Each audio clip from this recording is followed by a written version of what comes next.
And if the council does stop it, what kind of costs then does that incur to the city? What kind of oversight does the city have over the BOAC? And if the environmental study comes back good, is there anything then stopping expansion? Is that right? Yeah. What kind of oversight the city council has over the BOAC? Right. I left out council and city council. Right. You're right. Okay. And one thing that didn't happen is the airport is not an authority, such as an independent part of government, such as a library that becomes a taxing entity. I would never agree to something like that. No council would either. Council won't do that approval. That way you still have control over the airport. One last question.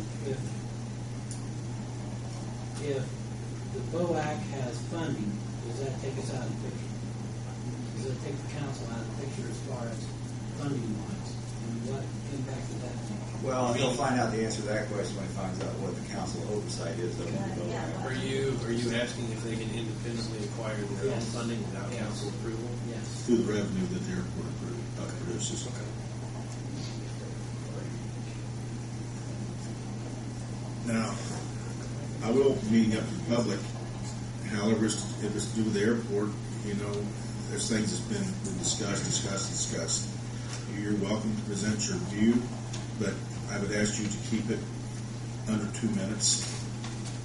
But you're welcome to speak. Mark? I'd just like to say, I know they gave you compelling reasons why they should go ahead with the airport, and I'd like somebody to do that with me, because I found no one's been able to give me any reasons that I haven't been able to shoot down to go ahead with the project and take my property away. And that's why I'd like to see some kind of oversight with the city council, because I've been told by several members of the city council that they don't think an airport should be a reason to take my land by eminent domain. And you know, if that's the way the council feels, but they don't do anything to stop the airport, then that's what's happening. I mean, if it's taken by eminent domain, it doesn't matter to me which part of the city takes it. It's still taken. It's still gone. And if the airport flops and doesn't do what they claim it's going to do, will I get my land back? I don't think so. It'll be an airport forever, because you sign an agreement with the FAA for at least 20 years. You'll support that as an airport with each time you take funding. So that's all I can say. Anyone else like to speak? I say if they joint session between the two boards, the council and the BOAC, the public would be more than welcome to come and listen. But this is a meeting, informational meeting for the BOAC and the attorneys to answer the questions that the council has. And more welcome to come and listen. That's all.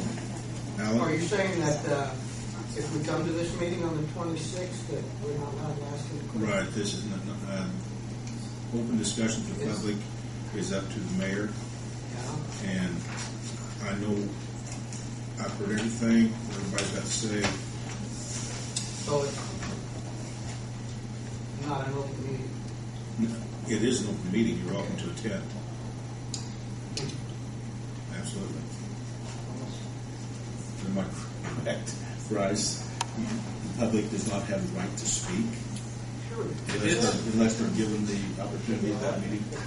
It's my understanding that if it's an informational meeting and the county is, if the city council is listening to a presentation by a particular party, group of individuals, entity, whatever you want to call it, if no action is taken on that information that is presented, the meeting's not called to order, nothing's done with it, it's just to educate the council and anyone else who chooses to come.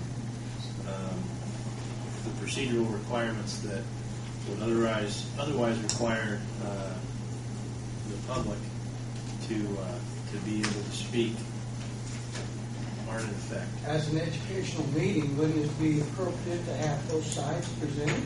Well, it's an informational I meeting. mean, you're taking people's land, possibly. Don't they have a right to speak? You do have a right to speak. Thank you. Let me finish. You do have a right to speak at meetings, gatherings, where those decisions are made. This will not be a meeting where that decision is made. This is an opportunity for the city council to hear what the BOAC board has to say. And I don't think there's a single person in this room or in this town who isn't interested in what BOAC is doing. I mean, we've heard time and again, this meeting, last meeting, that there is a desire for more information to come out on the table. And I certainly think that giving BOAC the opportunity to present what they've been doing and what the procedures are for expansion from the standpoint of an organization that is in the business of running an airport, I think that benefits both sides. And like I said, I stress again, there will not be any kind of action taken at this meeting. There's not going to be any kind of a vote on anything. It's strictly an informational meeting. If it's an informational meeting, then you should get the information from both sides, not just presented in one case, one side. It's You know, but it doesn't seem right.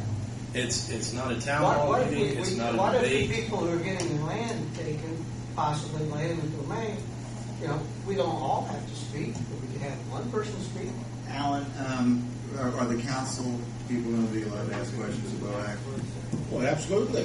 What if you have a council representative, why don't you forward your questions to the council representative? At that meeting. We'll know before the meeting, and then the council can address them with those questions. What if a council representative wants to ask somebody something on the land? That'd be allowed. The information is, I mean, does the landowners have as much or more information than are the people, the questions that the council is going to write down? Do they have their concerns? Are they going to give a different answer? Are they going to not tell the truth? Are they going to misinform the council? No, they're not misinformed.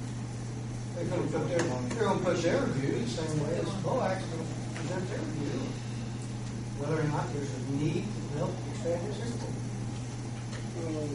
I don't know if that will all be decided on tonight. Having an informational session where the BOAC is allowed the opportunity to present their side does not mean that the other side, who may not be as enthusiastic about airport expansion, will not later have the opportunity to present their side. This doesn't preclude any other party from voicing anything at all. Aren't we up against a deadline? 6-month window, Dick said. A window? There were questions raised tonight as to when a deadline will come, if a deadline even exists. At this point, we don't have answers to those questions. If a deadline is coming up and fast approaching, I think, without knowing when a deadline is, if a deadline exists, and What if there is a deadline, like we say? And we have this meeting and nobody's allowed to speak who are against the expansion, against the idea of taking the land. Then you pass your window. You know, this Yeah, meeting well, is going to happen because of what Councilman Hunter asked, and I think was good. The council needs more information. They have questions they want answered. That's true. So isn't that a step in the right direction without having an all-night debate over it? And this is what happens. You know, we started out 15, 20 minutes ago, no one wanted to speak. Mark only spoke up, then you spoke up, then Mark spoke up again, Gene spoke, and is there anybody else wants to speak? You know, and this is the same thing will happen at the meeting, you know, at the informational meeting. Everybody wants, I think we've all heard everything that there is to hear, you know, from both sides. You know, I know everything, how you guys feel. I know all your opinions. I understand them. And I think the rest of the council probably understands them as well. One of the reasons we're having this informational meeting is to make sure that you're not taken advantage of.